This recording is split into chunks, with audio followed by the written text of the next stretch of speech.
రాష్ట్ర ప్రభుత్వం చేపట్టిన కార్యక్రమాలపై విపక్షాలు అపోహలు సృష్టిస్తున్నాయని తెలంగాణ ఉప ముఖ్యమంత్రి భట్టి విక్రమార్క అసహనం వ్యక్తం చేశారు. తప్పుడు ఆరోపణలు చేస్తూ ప్రతిపక్షాలు ప్రజలను తప్పుదోవ పట్టిస్తున్నాయని మండిపడ్డారు. ప్రజలకు మేలు చేయాలనే ఆలోచనే తప్ప తమకు ఎలాంటి వ్యక్తిగత అజెండా లేదన్నారు. సచివాలయంలో నిర్వహించిన మీడియా సమావేశంలో భట్టి మాట్లాడారు. 2014 నుంచి 2023 మధ్యకాలంలో హైదరాబాద్ చుట్టుపక్కల ప్రాంతాల్లో ఆక్రమణకు గురైన చెరువుల వివరాలను పవర్ పాయింట్ ప్రజెంటేషన్ ద్వారా అధికారులతో కలిసి భట్టి వివరించారు. ఈ ఆక్యుపేషన్ గురైనటువంటి చెరువులన్నీ కూడా హైదరాబాద్ నగర ప్రజల ఆస్తి, ఈ సమాజానికి సంబంధించిన ఆస్తి. ఈ చెరువులు 2014 ఎట్లా ఉన్నాయి, ఇప్పుడు ఎట్లా ఉన్నాయని చూపించారు.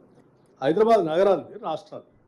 సో ఈ రకంగా అయిపోతున్న చెరువుల్ని అట్లీస్ట్ కనీసం ఎఫ్టీఎల్ బఫర్ జోన్ వదిలేసేయండి. ఇక నుంచి అయినా ఇప్పుడు మీరు పార్షియల్గా చూశారు, ఇట్లా వదిలేస్తా ఉంటే పోతా ఉంది. Over a period of time తర్వాత హైదరాబాద్లో అసలు మీ చెరువులు కనపడకపోతే నష్టపోయేది ఎవరు?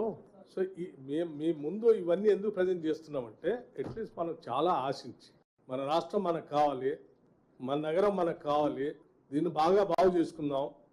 మన రాష్ట్రంలో ఉన్న వనరులన్నీ కూడా సరైనటువంటి విధానం లేకపోవటం వల్ల అన్యాక్రాంతం అయిపోతూ ఉన్నాయి.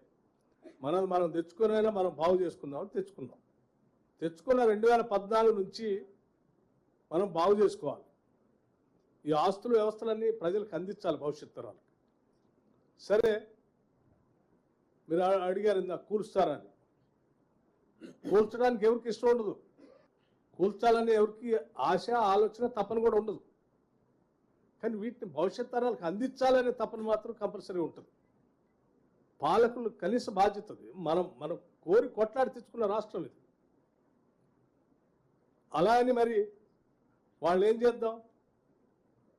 Over a period of time, మీరు అన్నట్టు over a period of time buffer జోన్లో కొద్దిమంది కట్టుకున్నారు, ఇంకెక్కడ కట్టుకున్నారు, ఆ పైన కట్టుకున్నారు. రైట్, అట్లీస్ట్ చెరువు గర్భంలో ఇప్పటివరకు ఏ నుంచారు కట్టకుండా ఆపుకోవాలి కదా. ఆపుకోసం చేసే చిన్న ప్రయత్నం చేస్తాం.